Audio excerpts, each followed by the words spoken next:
Alors du sexe à la musique, il n'y a qu'un pas. Et donc on se tourne vers Vintili. Allô, bonjour Vintili. Bonjour.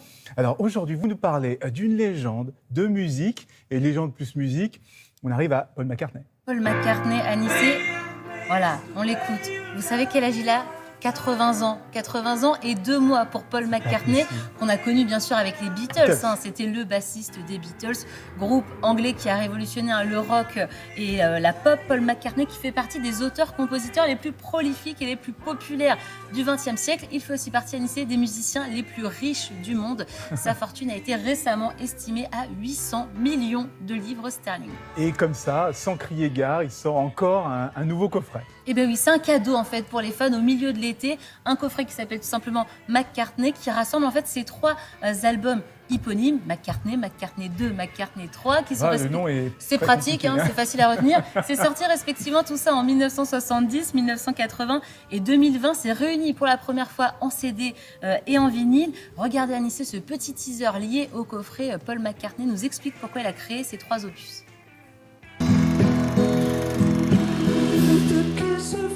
In the heat of the Beatles breaking up, I just wanted to get back to basics. So I thought, right, well, I'll do it my own album. I loved making music so much, I just didn't want to stop. I had to just do something new. For fun, it was music. Packed with illusions.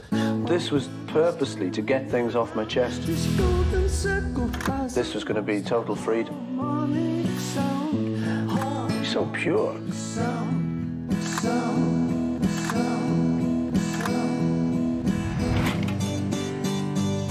Welcome to the studio. Alors pourquoi ces 3 albums comme vous dites, c'est un artiste extrêmement prolifique. Il y a une explication, ces 3 albums, ils sont particuliers, ils sont importants pour lui? Ils sont particuliers, vous avez raison Anissa. Alors il a créé quand même 18 albums studio, McCartney, il faut le savoir, mais ces 3-là, ils sortent en fait à des périodes clés de sa carrière. Le premier en 1970, il décide de faire son premier album tout seul, et ça c'est énorme. Pourquoi ? Parce qu'il joue tous les instruments. C'est l'un des premiers albums de l'histoire du rock où il n'y a qu'un seul artiste crédité. C'est à la fin des Beatles en fait, c'est en train de se finir avec les Beatles et il décide de s'enfermer et de faire cet album. D'ailleurs les Beatles vont pas très bien le prendre parce que son album McCartney va être commercialisé avant le dernier album des Beatles qui s'appelle Let It Be, donc les amis vont pas très bien le prendre. Le deuxième, il sort en 1980, il vit aussi une période un petit peu compliquée, il vient de dissoudre son groupe qui s'appelle les Wings.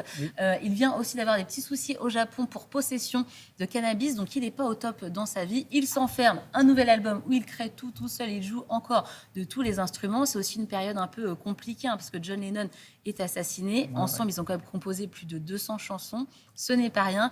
Et le McCartney 3, à Nice, il arrive en 2020. C'est celui qu'on attend le moins.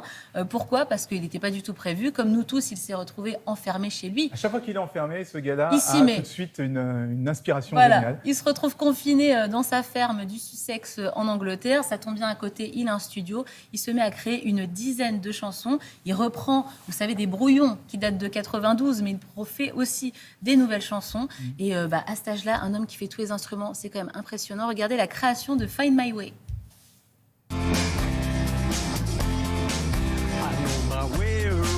I walk towards the light. I'm open round the clock. I don't get lost at night. You never used to be afraid of days like these, but now you're overwhelmed by your anxieties. Let me help you out. Let me be your guide. I can help you reach the love you feel inside. Il joue tout seul. Il joue tout seul, c'est l'homme orchestre. Vous avez dit qu'il 80 ans, il avait 78 à l'époque. 78 ans et il faisait tout seul. Il est en pleine forme, ce garçon. C'est un génie. À Nice, je crois que quand on est un génie, ça reste à vie. Il vient de terminer une tournée américaine. Pour sa dernière date, il était sur scène avec Bon Jovi et Bruce Springsteen, rien que ça. En un an, il a sorti une réédition de McCartney 3 avec plein d'artistes qui sont venus faire des duos avec lui. Il a sorti une autobiographie, un livre de recettes végétaliennes avec ses filles. Il vient de faire une série d'interviews pour Disney+. Bref, on ne l'arrête plus, il a la pêche comme jamais à 80 ans. Si vous voulez le redécouvrir, c'est ce coffret qu'il vous faut aujourd'hui avec ces 3 albums éponymes. Je vais le passer, je vais regarder ça. Je vous l'envoie. Merci beaucoup.